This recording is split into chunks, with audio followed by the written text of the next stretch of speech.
My stepdaughter tried to break up my marriage by filing a false CPS report against me because she wanted her manipulative grandmother to move in with us. I, 33 male, have been married to my wife, L, 36 female, for about a year, and we were in a relationship for 2 years before that.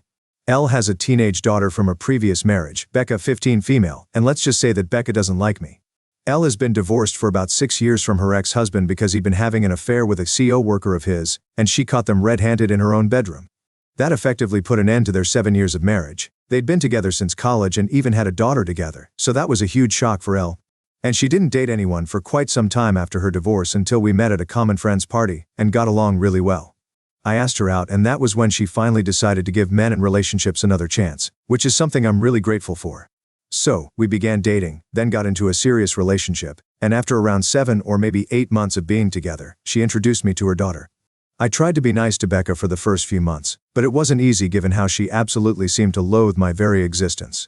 She would be rude to me all the time. Whenever I tried to speak to her, she'd reject all my attempts to be her friend, and she'd sometimes just leave the room when I'd enter. It got tiring after a while, so I decided to talk to Elle about it, and she told me that Becca hadn't been coping well with the divorce at all and still believed that she and her ex-husband could get back together. They shared joint custody of their daughter, but since her ex-husband had a busy work schedule, she could only spend the weekends with her dad, and for the rest of the week, she would stay with Elle and Elle's mom. Elle's dad passed away when she was little, and after his demise, my mother-in-law moved here with Elle, so her mother was the only family she had.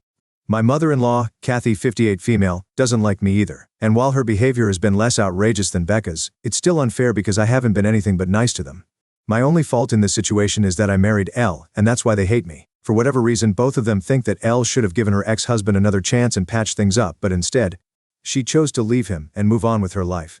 I'm somehow the bad guy here because I was part of the process of moving on and prevented her from ever returning to her ex-husband.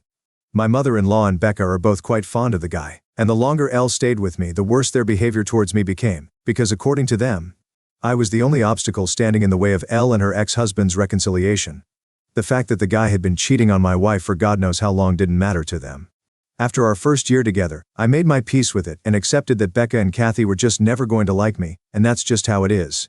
No matter what I did and how nice Elle was to them, they wouldn't accept me because, in their opinion, I was the guy who was responsible for making sure that Elle didn't get back with her ex. Which is supposed to be a bad thing for whatever reason. Despite Kathy and Becca's best efforts, Elle and I ended up moving in together and have stayed together against all the odds. I don't speak to Kathy at all and try not to visit her, and when she visits us, I leave the room because I don't want to be in her presence at all. Of course, I can't do the same with Becca because we live under the same roof, but I try to avoid interacting with her as much as I can because I don't want to be at the receiving end of her rude remarks all the time. It's not ideal, but it's peaceful. Before anyone starts blaming Elle for how she's raised Becca, I'd just like to say that my wife has gone above and beyond in trying to discipline her daughter. But sometimes some kids just don't care about anyone except for themselves, and Becca, unfortunately, happens to be one of those kids. She's selfish and cruel, and every time Elle tries to reprimand her and teach her to be more respectful towards me, Becca turns it around on her and brings up the divorce, blaming her for whatever happened despite knowing fully well what really happened.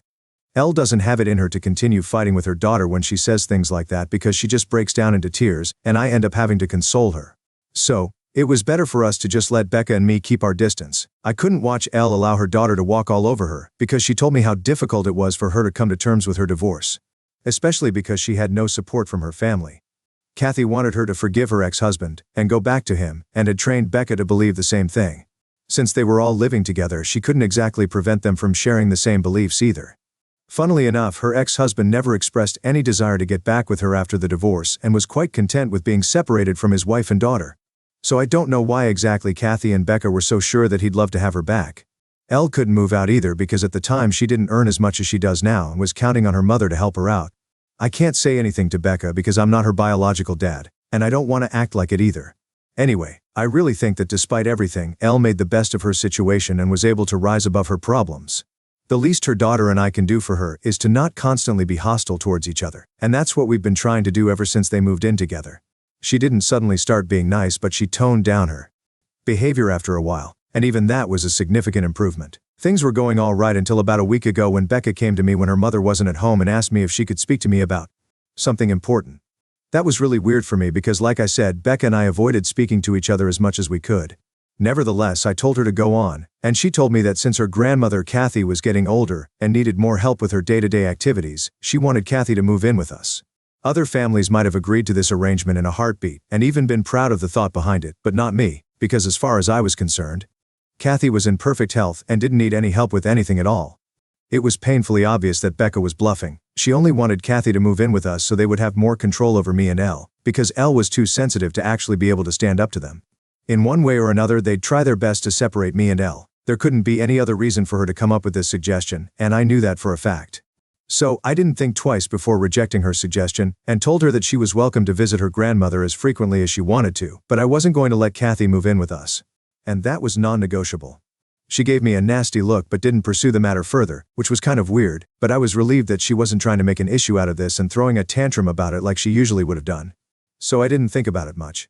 The next day, however, she got back at me in the most psychotic way possible. In the evening, I had CPS show up at our house and go through Becca's room because apparently, she'd called them and claimed that I was trying to starve her and torture her mentally. None of it was true, and it didn't take much time to prove otherwise because the stupid girl hadn't even bothered to throw away the food wrappers from her room to frame me correctly. Elle and I explained the situation to the officers, and they gave Becca a stern talking to, and then they left us on our own. But the damage was already done. I was furious, and for the first time I completely lost my cool and got into a horrible argument with Becca. I'd had enough of her BS and couldn't continue putting up with this unreasonable behavior of hers. I don't think anyone else in my place would have even put up with her for so long, but I did. Out of love and respect for my wife. But now it was getting more and more ridiculous because clearly, I was being penalized for trying to be a decent and accommodating guy. I tried my very best to understand Becca's behavior and treat her like a child, and I put up with Elle's inability to correct her daughter's behavior, because she was too fragile. But that incident was the limit. Elle was also really upset, but yet again she just had a mental breakdown and couldn't bring herself to even talk. I'm not trying to be insensitive or put her trauma down, but at that point in time, I really couldn't be selfless and try to comfort my wife when I was the victim in the situation. I needed someone to be there for me and have my back, but unfortunately my wife was too emotionally fragile. And Becca was obviously relishing this entire experience and was screaming at the top of her lungs about how she wished she'd planned this better so she'd finally be able to get rid of me, and it'd be just her mother, and grandmother once again. I was so disappointed and frustrated with that entire situation that instead of comforting Elle or wasting my time by continuing my argument with Becca, I just left the house with nothing but my phone and wallet and got into my car. I started driving and continued driving until I reached a bed and breakfast a little out of town where I'm currently staying. It's been close to a week since the incident, and since I left, Elle has called me several times since then to try and get me to come back so we can have a discussion about what to do next, but I've refused. I think my reasons are pretty valid, and I've told her that after what Becca did I cannot trust her anymore. And I definitely cannot be in the same house as her because there's just no telling how far she'll take things just to get rid of me. She's 14, I get that, but that's no excuse to pull off something as deranged and psychotic as this just so she'll be able to live with her grandmother again. I told Elle that I've put up with enough, and while I really do respect her past and the hardships she's had to endure, I cannot put up with this any longer for my own peace of mind.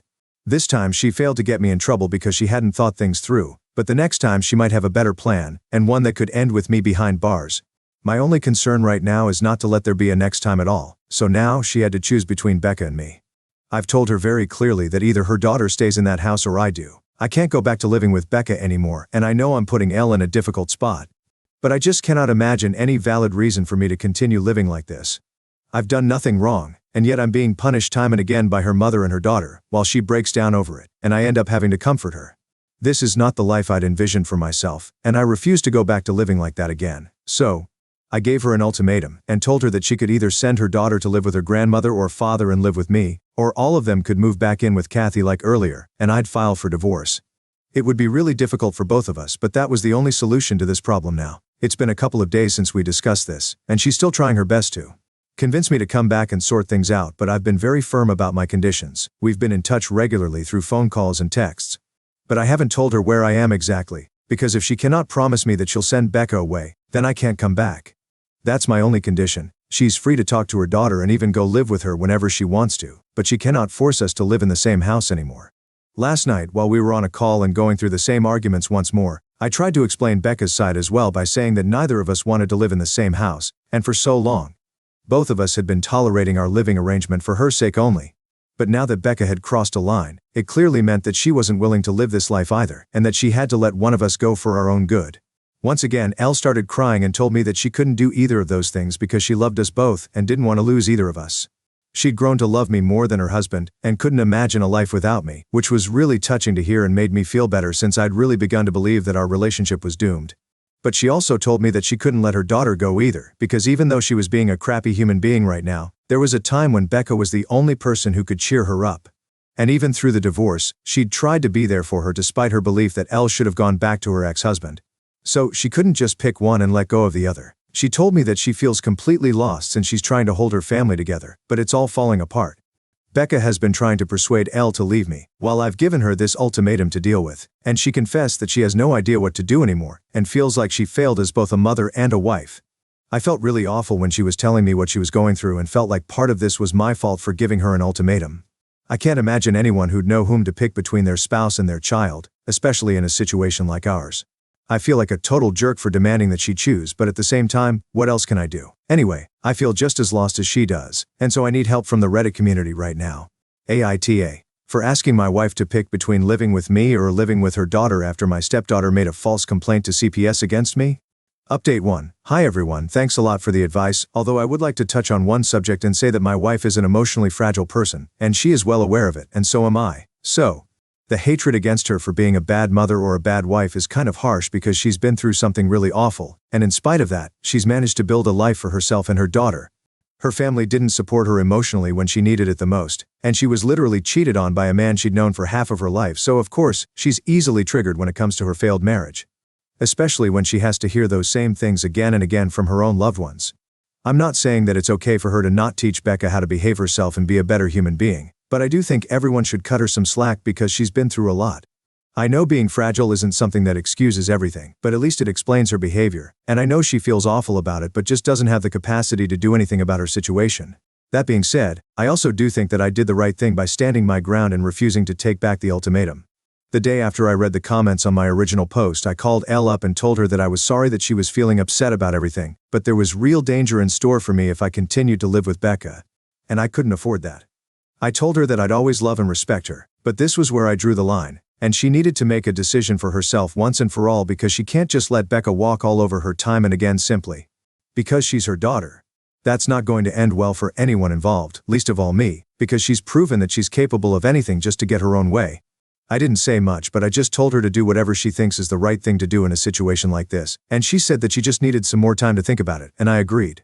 Finally, after almost 2 weeks of living separately, I received a call from Elle yesterday, and she told me that I could come back home today because Becca has moved out and is living with Kathy now. So, I went back home today, and she really was gone, which was a relief because after several years, I finally felt like I could breathe freely in my own house once again. After some time, Elle and I sat down, and she told me how her last discussion with Becca had gone about 2 days ago. She'd sat her daughter down to at least get an apology out of her in case that would change my mind, and I'd give her one last chance, but Becca refused and even said that if she had the opportunity to redo it, she'd execute her plan a lot better this time. Elle was shocked at the sheer audacity of a statement like that, and the brazenness with which she said it, so she tried to explain to Becca that her behavior was seriously messed up. But instead of hearing her out, Becca lashed out at her and said that if Elle wanted to stay married to me even now, then she was free to do so. But she'd make sure that she separated us one way or another so she could reunite her parents. Then Becca stormed out of the house and left to spend the night at Kathy's place. Elle called her ex-husband up for the first time in ages to ask him if he'd be willing to extend Becca's stay at his place that weekend, so she'd be able to buy some more time for herself so she could sort out this mess, but unfortunately, she received the shock of her life when her ex-husband informed her that he'd moved to the suburbs, and since it's a little far away from our current home, Becca hasn't visited him for a good few months. The last time he saw her had to be about 4 or 5 months back, which is around the time that he introduced her to his new girlfriend. Since then, she's barely been in touch with him, and comes up with an excuse not to visit him every weekend. He wanted to discuss this with her but didn't have the time to do so, which is why Elle never found out. Despite the situation, she asked her ex-husband if he'd be willing to let her live with him for a couple of months until she was able to sort out this mess with me. But he refused because his new girlfriend wasn't comfortable with the idea of being a parent, and she was relatively younger, so he couldn't risk the relationship right now. He told Elle that he hoped they'd understand where he was coming from. Yeah mate, we sure do. You're coming from the land of jerks who think making sure your young, hot girlfriend is comfortable with you is more important than taking care of your daughter, who's well on her way to turning into a teenage delinquent. After that phone call, Elle called Kathy and found out that instead of going to her father's place, Becca had been going to Kathy's place instead. It finally made sense as to why exactly she'd suddenly started acting out so randomly. Kathy proudly bragged about how it was her idea to call CPS on me and get me kicked out somehow, so she could move in instead and they'd all be one happy family once more. The woman was so delusional that she said the real reason Elle's ex-husband even had a new girlfriend now was because she'd remarried, so the only solution was to break Elle's marriage first. And then her ex-husband would readily come running back to her as soon as she was single. It was a foolproof plan, according to them. It really made me wonder how a woman like Kathy had raised someone like Elle, because clearly, there was something wrong with her, probably old age or too many soap operas, but she was out of her head and was succeeding in her mission to turn Becca into a mini version of herself as well. This is why Elle decided to cut her losses for the time being and deal with one problem at a time, the situation with our marriage being the first. To sum it up, she's decided to let Becca live with Kathy for a while instead of holding her here against her will, because that approach is obviously not working anymore. In the meantime, we're going to work on our marriage and are planning to start marriage counseling by next week. Elle was afraid she was being a bad mother by letting her daughter go, but to be honest, she tried and tried until she just couldn't anymore, and I don't think she did anything wrong. The woman deserves a break. Update 2. Hey, so we just came back from our first session with our marriage counselor, and it went okay. A couple of days have passed since I came back, but Elle and I are building our relationship to last through all the tough times because I really do love her, and I know she loves me. I just hope we're able to make this last, because Kathy is very upset that I'm back and is threatening to kick Becca out if I don't leave, but Becca refuses to come back home in spite of that. At the end of the day, she's just a poor kid who's had a messed up childhood and still can't see what's good for her. Update 3. We brought Becca back today. She's upset, but she knows she has nowhere else to go anymore. Her dad won't take her in, and Kathy kicked her out because she doesn't want Elle or anyone associated with her in her life anymore, now that she knows for sure that she can't drive me out of the family. Elle is sad that Becca had to learn the truth the hard way, but at least the kid apologized to me, even though it was short and brisk. It still counts. We're going to get her professional help and make sure she's all right, because I think it's been overdue for all of us, quite frankly. Thanks to everyone for the support they've shown.